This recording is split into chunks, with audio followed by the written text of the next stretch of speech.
Technical analysis course के इस fourth episode में आपका स्वागत है।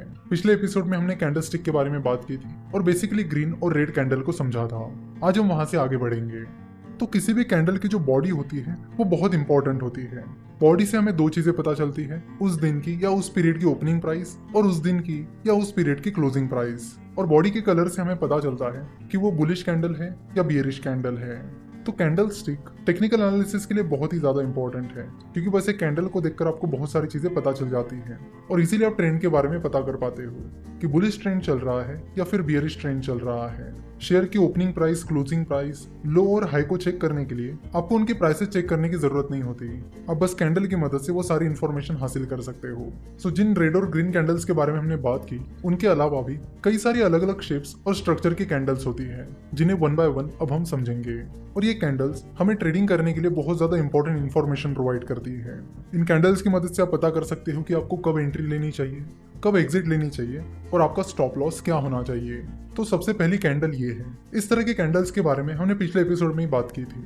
जो ग्रीन और रेड कैंडल की हमने बात की थी, उसका भी स्ट्रक्चर ऐसा ही था। अगर इस ग्रीन कैंडल की बात की जाए, जो कि एबीसी कंपनी की कल की कैंडल है, तो उससे हमें यह समझ में आता है कि कल एबीसी कंपनी के शेयर प्राइस में अच्छी खासी मूवमेंट थी और एबीसी कंपनी की क्लोजिंग प्राइस उसकी ओपनिंग प्राइस से काफी ज्यादा थी। सिमिलरली अगर इस रेड कैंडल की बात की जाए और अज्यूम किया जाए कि ये रेड कैंडल XYZ नाम की कंपनी की कल की कैंडल है, तो इससे हमें समझ में आता है कि XYZ नाम की कंपनी के शेयर प्राइस में कल अच्छी खासी मूवमेंट थी और कंपनी की क्लोजिंग प्राइस उसकी ओपनिंग प्राइस से कम थी।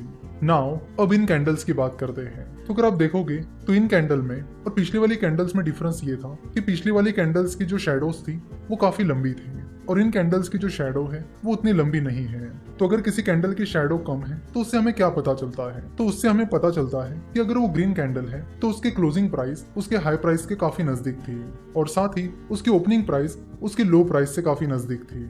वही अगर वो रेड कैंडल है तो उससे हमें पता चलेगा कि उसकी क्लोजिंग प्राइस उसके लो प्राइस से काफी नजदीक है और उसकी ओपनिंग प्राइस उसके हाई प्राइस से नजदीक है, जैसा कि आप यहाँ पर सामने देख सकते हो।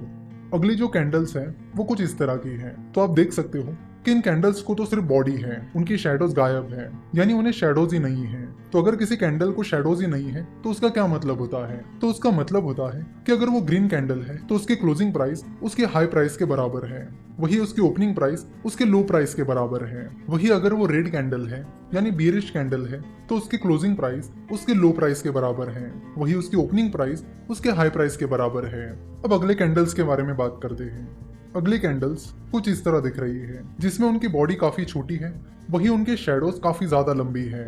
तो इनसे हमें क्या पता चलता है? तो इनसे हमें पता चलता है कि जिस दिन की ये कैंडल है उस दिन शेयर प्राइस में मूवमेंट तो काफी ज्यादा थी, पर शेयर प्राइस आखिर में उसके ओपनिंग प्राइस के बराबर जाकर ही क्लोज हुई है।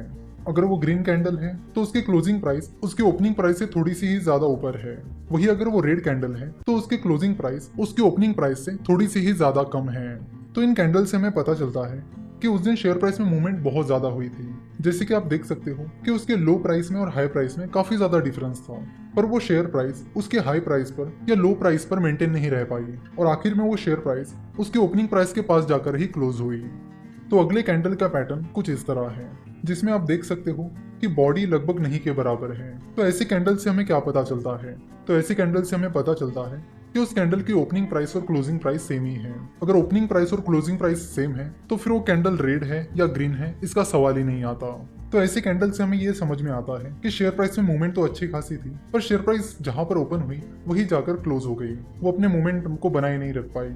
उसके बाद कुछ कैंडल इस तरह की होती है जिनमें लोअर शैडो ही नहीं होती। तो ऐसी कैंडल्स हमें बताती है कि अगर वो ग्रीन कैंडल है तो उसकी ओपन प्राइस और लो प्राइस सेम है, पर उसकी क्लोजिंग प्राइस और उसकी हाई प्राइस सेम नहीं है, उसकी क्लोजिंग प्राइस और हाई प्राइस डिफरेंट है। सिमिलरली अगर वो रेड कैंडल है तो उसका मतलब होगा कि उसकी क्लोजिंग प्राइस और लो प्राइस सेम है, वही उसकी ओपनिंग प्राइस और हाई प्राइस डिफरेंट है। देन अगला पैटर्न कुछ इस तरह दिखता है, जिसमें अपर शैडो ही नहीं होती। सो ऐसे कैंडल से हमें ये पता चलता है कि अगर वो ग्रीन कैंडल है तो उसकी क्लोजिंग प्राइस और हाई प्राइस सेम है, वही उसकी ओपनिंग प्राइस और लो प्राइस डिफरेंट है। वही अगर वो रेड कैंडल है तो उससे हमें पता चलेगा कि उसकी ओपनिंग प्राइस और हाई प्राइस सेम है, वही उसकी क्लोजिंग प्राइस और लो प्राइस डिफरेंट है। तो ये जो अलग अलग तरह की कैंडल्स होती है वो हमें अलग अलग इंडिकेशंस देती है। इन सब कैंडल्स का नाम भी अलग अलग होता है और उनके मीनिंग भी अलग अलग होते हैं।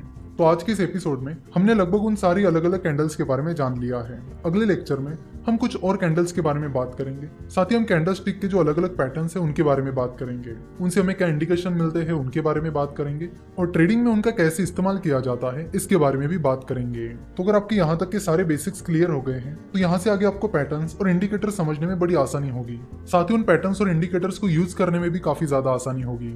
आशा करता हूँ कि आपको आज के इस वीडियो में जो भी बताया गया वो समझ में आया होगा। अब यहाँ से आगे के लेक्चर्स धीरे धीरे और भी इंटरेस्टिंग होते चले जाएंगे। आशा करता हूँ कि आपको वीडियो पसंद आई होगी। हमसे जुड़े रहने के लिए आप हमें फेसबुक, ट्विटर और इंस्टाग्राम पर फॉलो कर सकते हो।